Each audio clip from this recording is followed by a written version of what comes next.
Bem, nosso estudo hoje está na primeira carta aos Coríntios, capítulo 3, versículo 13, e o fogo provará qual seja a obra de cada um.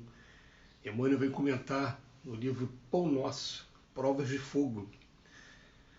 A indústria mecanizada dos tempos modernos muito se refere às provas de fogo para positivar a resistência de suas obras e, ponderando o feito, recordemos que o Evangelho igualmente se reporta a essas provas há quase 20 séculos com respeito às aquisições espirituais. Escrevendo aos Coríntios, Paulo imagina os obreiros humanos construindo sobre o único fundamento que é Jesus Cristo, organizando cada qual as próprias realizações de conformidade com os recursos evolutivos. Cada discípulo, entretanto, deve edificar o trabalho que lhe é peculiar, convicto de que os tempos de luta o descobrirão aos olhos de todos, para que se efetue reto juízo acerca de sua qualidade. O aperfeiçoamento do mundo na feição material pode fornecer a imagem do que seja a importância dessas aferições de grande vulto. A Terra permanece cheia de fortunas, posições, valores e inteligências que não suportam as provas de fogo. Mal se aproximam os movimentos purificadores, descem precipitadamente os degraus da miséria, da ruína, da decadência. No serviço do Cristo também é justo que o aprendiz aguarde um momento de verificação das próprias possibilidades. O caráter, o amor, a fé, a paciência, a esperança representam conquistas para a vida eterna, realizadas pela criatura com o auxílio santo do Mestre. Mas todos os discípulos devem contar com as experiências necessárias que no instante oportuno lhe provarão as qualidades espirituais. Vamos lá, uma coisa é teoria, outra coisa é prática. E a gente, quando se propõe a estudar o Evangelho de Jesus, a gente tem acesso a uma teoria, um monte de ensinamento, um monte de parábola que no primeiro momento a gente não tem essa compreensão completa da parábola, precisou da ajuda agora mais moderna, né, mais das interpretações dentro da doutrina espírita para a gente estar podendo buscar, principalmente com Emmanuel, né, 3, 4 interpretações possíveis para cada versículo, para a gente estar trazendo primeiro o conhecimento. Jesus afirma para a gente: conhecereis a verdade vos libertará. Mas uma lição aí recente, né, anterior ou antes dessa, estava comentando sobre isso, né, falando, mas a quem você está seguindo de verdade? Né? Porque o que acontece, quando chegarem as provas de fogo, como é que chegam as provas de fogo?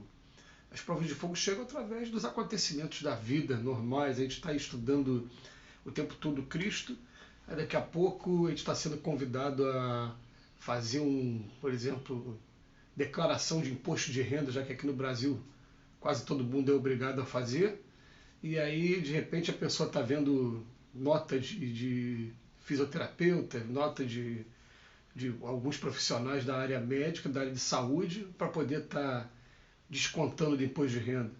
Quer dizer, cadê o dar a César o que é de César? São coisas pequenas que vão daqui a pouco fazer diferença para a gente. Então a gente começa a ver assim, em cada pequeno detalhe nosso. Eu tomei uma multa no trânsito. Eu vou correr atrás da pessoa para poder tentar fazer um acerto para que a pessoa não lance a minha multa no trânsito. Eu estou com uma conta para vencer. Então, tudo que acontece aí na nossa vida normal aqui, de alguma maneira, ela vai se tornar provas, e vão ter provas de fogo para cada um de nós. O que vai ser a prova de fogo? Vamos ver se você aprendeu a perdoar mesmo.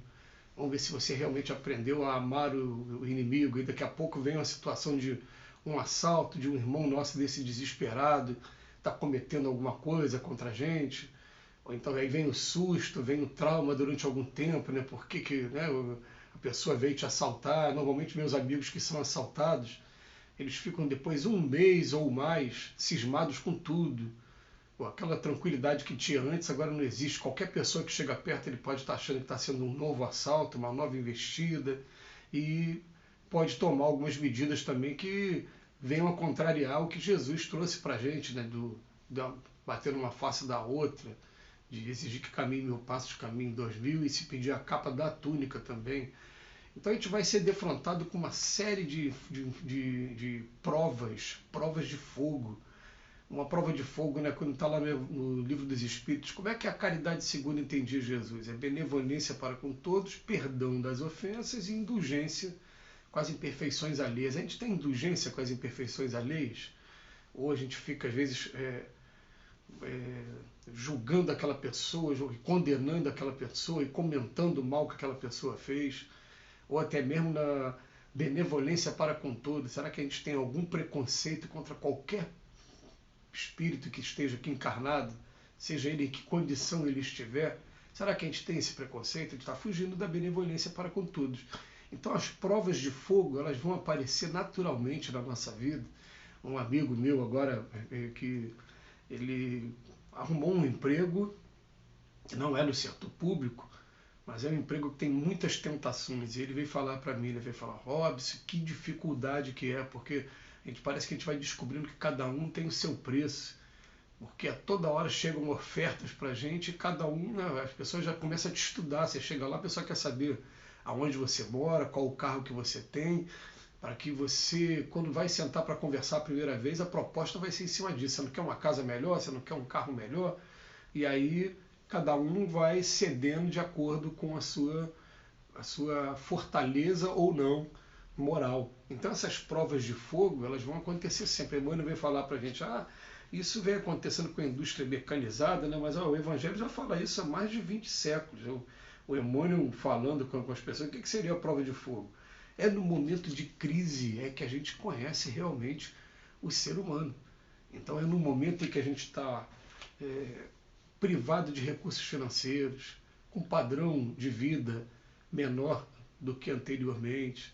A gente está no meio de uma pandemia, com muito medo, muita ansiedade, muita doença, muitas mortes. Então, nesse momento é que a gente vai conhecer o ser humano, vai saber quem realmente consegue se manter equilibrado em primeiro lugar, e depois de se manter equilibrado, ainda consegue continuar sendo instrumento para a ajuda de todos aqueles que estão ao redor.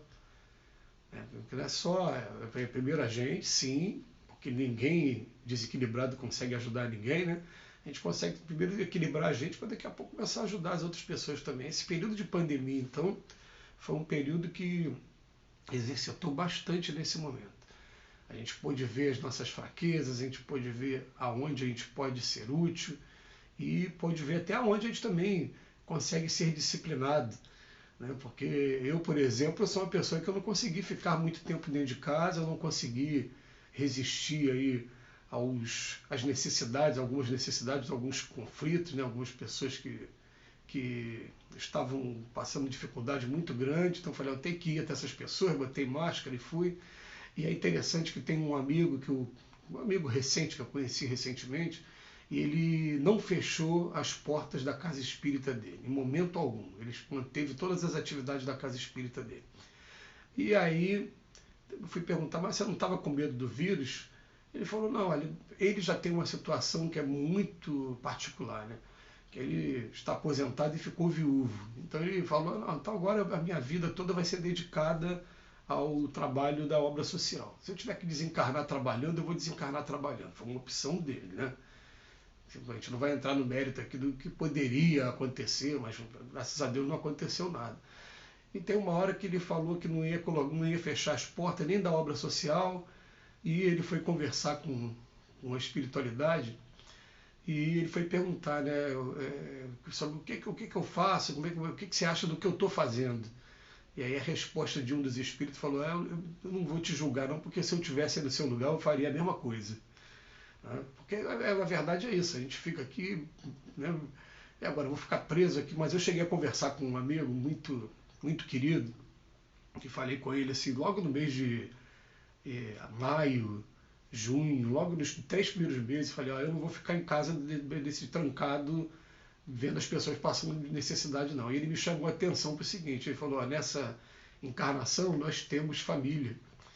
E quando a gente tem família, a gente tem que ter um cuidado a mais, né? Primeiro, de cuidar deles, e segundo, de não contaminar também esses familiares.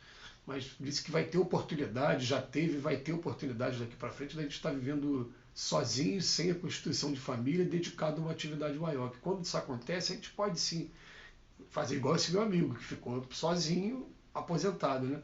se dedicar a essas atividades assim. Mas quando a gente tem família, a gente tem que realmente tomar cuidado. Mas são essas as provas de fogo que o Evangelho vai trazendo para a gente o tempo todo e que Jesus nos abençoe hoje e sempre.